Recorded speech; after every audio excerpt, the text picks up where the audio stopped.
Welcome back to the next episode of Ask JYD, where we take all of your questions that are in the comments from YouTube or even IG, but mainly YouTube, and we answer them right here. If it's about boxing, life, or advice, whatever it may be, ask your questions in the comment.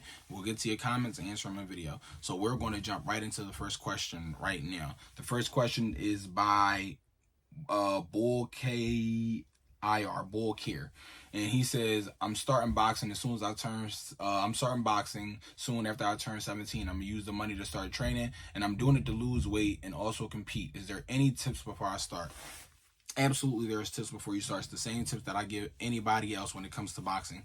If you're doing it to lose weight and to compete, if you're doing it to lose weight, is perfect. This boxing is an absolute great way to lose weight because you are forced to get in shape and forced to do a lot of cardio simply because you're boxing, throwing a lot of punches and all of the things. That's cool. But if you're doing it to compete, on what level do you plan on competing on? Do you plan on just having an amateur level competition level, or do you plan on going pro? What is it? But regardless of what it is, if you plan on taking boxing seriously, then you need to live in a gym. You need to stay in the gym, and you need to live in the gym, stay in the gym. Don't miss days. Eat healthy. Drink the right things. No sodas, no juices, any stuff like that, unless it is naturally made juices. Preferably that you are juicing or someone that you know is juicing themselves. No sugar or anything like that. Honey, some people use agave or natural 100% sugar cane. But yeah, don't drink, don't smoke, don't go to parties, don't chase behind no girls, and if you're a girl, don't chase behind no boys. Don't worry about what your friends are doing. They're not doing anything that you're doing. They're not being productive, more than likely anyway. That's just the truth of the matter. And they're also, more importantly, not in the gym. They're not boxing. They're not doing what you're doing. So I'm not telling you to drop your friends, but I'm telling you, your friends have to understand that you're making positive changes in your life, and if they can support that, then come on with me. And if you can't, I appreciate you for your friendship thus far, but with success, you end up losing friends anyway. So that's the best advice that I got for you. And I hope that you reach your goals. The next question that I have is by Marvince Penalosa. And his question is, what is your opinion about running?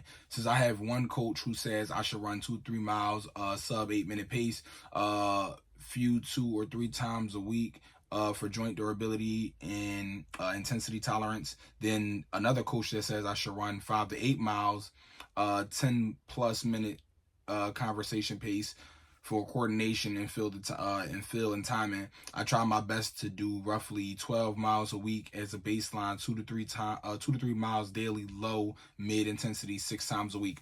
Okay, so my opinions on running is this: everybody's program is different. I know some boxers and fighters who run a shit ton of miles and they are great with it. I know some boxers who run a lot of wind sprints and low miles. I know boxers who do a mixture of the two things. I say do what's best for you and what works best for your body.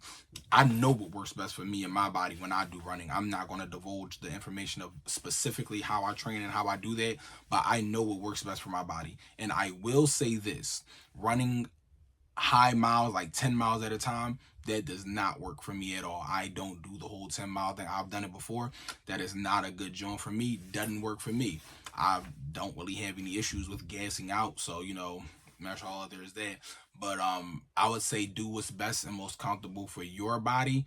But also talk to your coaches and discuss a plan with them as well too. See how that works for you. So that's probably the best advice that I can give you. Do what feels best on your body and what gives you the best production inside and outside of the ring. The next question is by Sadie2633. I got a question. What's your thoughts on smoking weed as a boxer? That answer is very simple. I say don't do it. Don't do it. Don't do anything that can hinder your lungs, anything that can hinder your breathing capacity, anything that can hinder your endurance in the ring. That's my opinion. Now, some people might say, oh, but there are some top boxers who smoke, and that's what I don't know who they are, and if they do that, good for them. I would never tell you to smoke weed and box. I'm just not going to do that. I'm not going to tell you to smoke weed and box. I'm not going to even tell you to drink and box. You shouldn't be drinking and you shouldn't be smoking. That's just my opinion on it. If you feel as though you can drink and smoke and box, good on to you, boss man. Make that happen, and I hope you get to the world championship level and do everything that you're supposed to do. I wouldn't recommend it though. I just wouldn't recommend it. But to each his own. I say no, and that goes for cigarettes, vapes, marijuana, or anything else you young hip kids are out here smoking on nowadays. So I hope that answered your question, but that's just how I feel about it. We're going to take a quick 2 seconds to say this episode today is brought to you by Healthy Boys. So shout out to Healthy Boys, Eddie Baker, Roger, and the gang. Shout out to Healthy Boys. They are partners and, business pals and things like that. So shout out to them. Also, shout out to Moss Boss as well on the jacket. Moss Boss is another sponsor and partner. So shout out to them. So, and also shout out to Terrible John, of course. So yeah. Okay. Next question is by Chanel Z Mael. I hope I said your name right. A banger video. Thank you.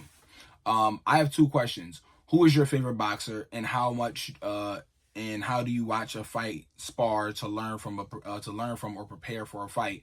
What goes through your mind? Their footwork, their habits, etc. My favorite fighter of all time is Manny Pacquiao. I absolutely love Manny Pacquiao. He is my favorite fighter ever. I love Manny Pacquiao.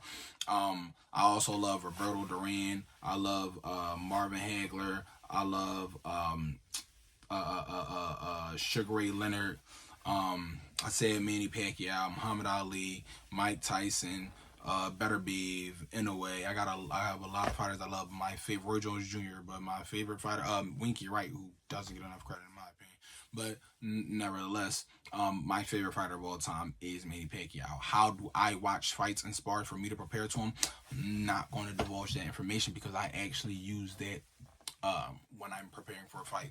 So I don't want my opponents to know certain things about what I do when I get ready for fights. But there are specific ways that I watch film in order to get me to know everything that I do want to know. But I will also tell you this. I don't watch a lot of film. Not on fighters that I'm fighting, especially. I don't watch a lot of film with you. I don't have to. I don't have to watch a lot of film with you. I have my reasons for not, but I don't have to. Also, my dad has an extremely huge obsession with watching film on the people that I fight, and he feels like he has to give me an immense rundown on them. He'll literally watch every single fight they ever had, and blah blah blah. And I'm like, okay, dad.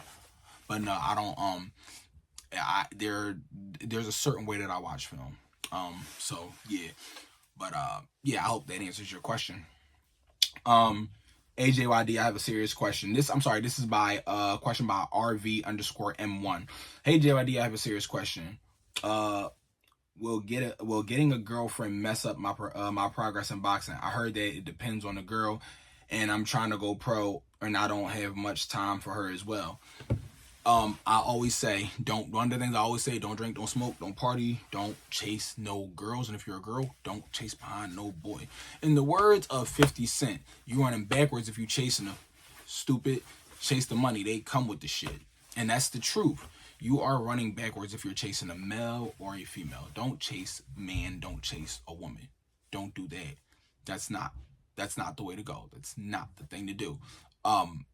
You need to chase your success. You need to chase your goals. You need to chase your career. You need to do all of those things. But chasing a woman or chasing a man, absolutely not. If you don't have time for them, that is a great thing. You should put that time into the gym. Now, I'm not telling you to just be lonely for the rest of your life. No. But if you do get with a woman or a man, and you feel as though, hey, I think I can have a girlfriend or a boyfriend or however you do it, that person had better be very understanding and knowing that the gym comes first, your career comes first, your goals come first, and your life of that nature comes first. Nothing else in between. You know what I mean? You just got to be able to live with that baby girl and or baby boy if you're a girl or however that's your business. What I do know is that person needs to understand that. So yeah, there's that. I hope that answers your question. Next question by Treyboy2856. He said, if you're starting boxing late in your mid-20s, what would you say is important if you are trying to go pro and have a successful career? Being consistent, don't drink, don't smoke, don't party, don't chase after boys and girls, as I said. And be dedicated and understand that motivation is a lie. Motivation means nothing. I don't care about motivation. You need to be consistent. You need to be disciplined. You need to be dedicated. Oh, well, I wanted to go to the gym, but I wasn't motivated. That's the problem. Your motivation ran out. It's not about being motivated. I'm not motivated to go to the gym. Nothing motivates me to go to the gym. I don't care. I'm just disciplined and dedicated enough to the plan that I know that it needs to get done no matter what. No one's motivated to give their landlord money. Have you ever went to work, got your check, and was like, damn, I can't wait to give half this check to my landlord, dog. Let's go. No one's motivated to do that. You're not motivated to do that. You understand that no matter what, you don't want to be homeless.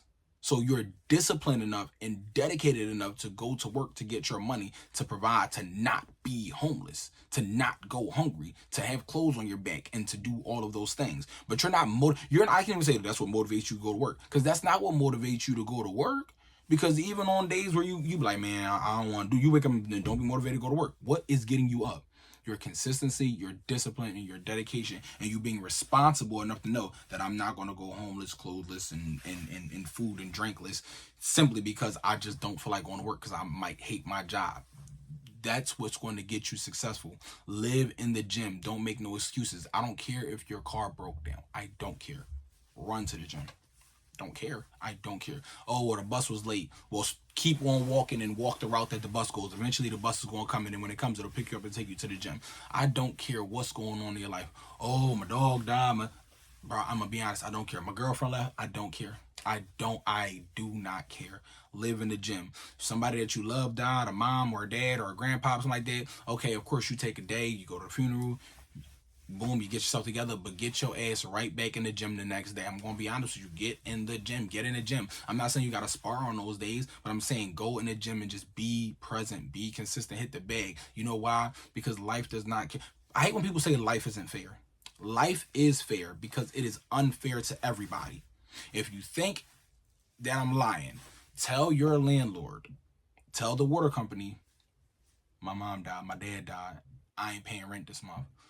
They're going to say, well, I can give you about, I know your parents or somebody died, sorry for your loss, my condolences. I can give you about an extra week or two for the rent, but you're not just going to not pay rent this month. People die every day. That's the unfortunate truth. You're not just going to not pay rent every month. That's not how this is going to go, boss. So you going to need I give you about a week or so to go ahead and run the money up or something. But what you're not going to do is just not pay rent, boss. I'm sorry to tell you that. So that's how life works. Live in the gym, be consistent, do what you got to do. Hope that answers your question. The next question and final questions actually is from Taboo7236, which is 1. Why when I train I feel like a pro, and when I spar my technique and muscle memory go outside the window, and how do I overcome this? And 2, how do you control your fear for a big fight? Okay. So you said you feel like you are a pro when you spar. You feel like a pro when you train, but when you spar, all that goes out the window. So that means you're not doing your muscle memory should always kick in. That also tells me that you feel like you're getting flustered during your sparring, during your work. You're getting flustered, and that's also a problem. Don't panic. Breathe, calm down, and relax. Don't panic. Because if you feel like a pro when you're training, that means you calm, you boom, boom, boom, you're doing what you gotta do. You're in your flow state, as the kids say nowadays. Yeah, that's cool, right? Stay there even when you spar. Understand this. It is boxing. You're going to get punched in the face. That's what you signed up for. Keep your wits about you. Stay calm. Stay disciplined. It's okay. Breathe easy. It's all right. Make the adjustments. That's probably why you're not feeling like a pro when you're sparring, because somebody's probably getting the better of you, and you're worried about what people are thinking or what people are saying, and then it flusters you. And oh my God, he just hit me with a good combination, bro. I don't give a fuck about getting punched in the face. Bro, I get punched in the face all the time. Boom, I get punched in the face. I'm good. I set up a trap and I'm gonna get it back eventually. Even if I don't get it right back, I'm going to get it back eventually. I'll be alright. It's okay. This is what I signed up for. People that are in the crowd roaring and screaming, they can't do what I do, because if they could do it, they would do it. They're not going to do what I do, bro. It's just that simple. So I can't worry about what the crowd is saying, the oohs and the ahs, and don't have no thoughts in your head about getting punched in the face. You got punched in the face, so what? Calm down, bro. Calm down. Your muscle memory should kick in when you calm down. Your muscle memory should kick in when you stay composed. You'll be fine. You'll get through it. And how do I control my fear for big fights? Fear is a great thing to have. Fear is a great thing to have before a fight. A great thing. It's not a problem to have fear. It's a problem to have and to let the fear consume you. Just like the saying goes, you know, a coward and a coward and a hero are the same person when it comes to fear. But what makes the hero difference is what he does with that fear. A coward is going to say, "I'm scared," and he's going to shell up in the corner and put his head down, put his head in the sand like an ostrich, and hope everything just is over quickly. A hero is going to say, "Man, listen, if I'm going out, I'm going out. I'm going out fighting. I'm going out on my shield. I'm not going to have nobody just have their will with me. So it's going to be what it's going to be. If you want something from me, you're going to have to take it. And that's what it's going to be. But I'm going to fight to my dying breath, and I'm going to keep my wits about me." That's what makes them different. They both are operating off of fear, but he's operating off of fear and being a coward. I'm operating off of fear, and I'm fighting for my life, and I'm doing what I got to do. So long as you can take that fear and it keeps you aware and it keeps your wits about you, you should be fine. Just don't let it consume you. And at the end of the day, don't worry about the outcome. Do not worry about the outcome as in what people think. If you went out there and you fought and you really did the best you could do, dog, fuck the wins and the losses, bro. Sometimes you can have the best fight in the world and you might come up short. It happens. And I'm not telling you to go out there wanting to lose. Believe in yourself, gamble on yourself, bet on yourself every time. But bro, if you went out there and you fought the good fucking fight and you did everything that you could do, and that man standing across from you, he can't say you a bitch, and the people in the crowd can't say, they gonna say, "God damn, he might have lost, but that motherfucker fought. He fought. He fought to his last breath and he put on a hell of a show." That's a man right there. That's a fucking man. That's what it's about, bro. That's what it's about. So just don't let the fear consume you. That was the last question. That was all YouTube questions today. So thank y'all so much. We did an episode of 17-minute episode so far, going on 17 minutes based off of all YouTube questions. Absolutely beautiful. Love to see it. We're trying to completely get away from doing questions from other social media sites and strictly doing them from the comments on YouTube. So thank y'all so much. Please like, share, subscribe, and comment. Ask your questions. Trust and believe me. Especially, you know, I'm happy with the amount of comments that we're getting, but especially while we can have these amount of comments here, and the comments are able to all be seen, and I can relatively answer every last one of them before it gets to a point, hopefully, where there's 1,001,000,000 bajillion comments and I can't do it. Thank y'all for commenting now and being able to for us to have this platform to answer these questions. So that was another episode of Ask JYD. I love y'all. Please comment, share, subscribe, and let's keep building together. I love y'all. Until next time.